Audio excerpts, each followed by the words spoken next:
الله الرحمن الرحيم. النهارده احنا عاملين مؤتمر صحفي الاحداث اللي حصلت في الثوره في محافظه اسكندريه. بسم الله وباسم الشعب المصري وباسم الشباب الذين ضحوا بارواحهم ودمائهم حتى يحيا المصريين بالكرامه. تلك الكرامه التي نشأت قبلها ملايين المصريين في جميع الميادين لكي يصححوا مسار الثوره التي حرك فيها الرئيس السابق محمد مرسي الذي حنس في يمينه تحت القضاء واصدر اعلانات دستوريه باطله.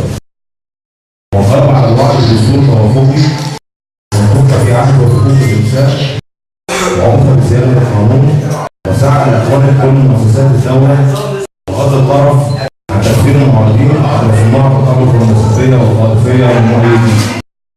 عام كامل في مواجهه تتضحك من انتهاكات حقوق الانسان وقيود تفرض على الحريات الشخصيه والعامه. عمليات تعقب واعتقاد انتقائي وانشطار معارضين للحكم وناتج عام وهمي يحيلهم سريعا الى المحاكم. شؤون قويه في ضوابط الاجهزه الامنيه في تعزيز نشاطات شباب داخل السجون وافلات دائما المحاسبه والعقاب يتواصل. وزارات وهيئات ومؤسسات الدوله المصريه بدات تتحرك وفقا لاجنده جماعه الاخوان المسلمين المجتمعيه والسياسيه متجاوزه كل حدود الفعل المسؤول. وكان يتعين علينا مقاومه تلك الممارسات شعبيا وسياسيا. فجاءت حمله تضرر لتترجم افكار وموجودات الشباب تتصدى لتلك الممارسات. وقد وفقنا الله في جمع اكثر من 22 مليون توقيع لسحب الثقه من الرئيس السابق محمد مرسي. وتجسدت تلك التوقيعات في اغتشاء اكثر من 30 مليون مصري ومصريه في كل مدينه الجمهوريه. ورغم ان هذه الجماعات مستعده للعنف الكثير من المجتمعات في امنها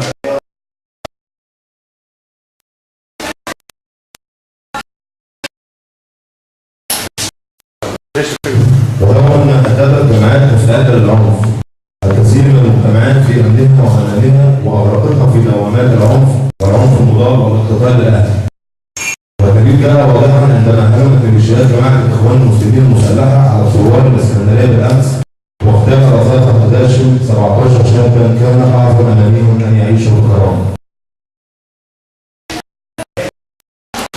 ولكن الشعب المصري العظيم سينجح بوعيه الجماعي وذاكرته الجماعيه التي التزمت اعتدالا وسلميا ونفذا للعنف بالنزع السريع لخطر الاقتتال الاهلي والتخلص من الجماعات المساعده للعنف. إن هي مناصته ولم تحافظ بالابتعاد عن العنف على شعر الخطور والاطراف الاخيره المتبقيه لها مع المجتمع اخواننا كانوا ومجموعات سلفيه.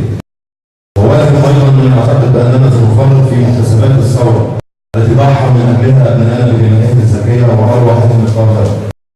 كان نتخلص من مشروع الدكتاتور الفاشل محمد مرسي الذي اعلن العنف على المجتمع واختاره مهتميا بشرعيه الانتخابات اثرتها الاراده الشعبيه لملايين المصريات والمصريين وبقدر جماعته وحلفائها على ارهاب الشعب. وسنتخلص من الارهاب قطعا دون كلفه باهظه.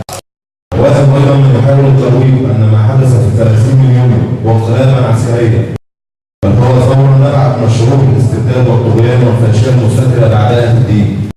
وسنسعى جاهدين في المرحله المقبله الى الحفاظ على مكتسبات هذه الثوره وتصحيح مسارها في ظل دوله مدنيه ديمقراطيه ودستور توافقي يحترم حقوق وحريات المواطنين. سنحقق دوله العداله الاجتماعيه والكرامه الانسانيه بين كل اطياف المجتمع المصري. المساواه والمواطنه فرضان ضروره لا تقدم. رحم الله شهداءنا وادخلهم فسيح جناته الله الوطن الشعب المصري.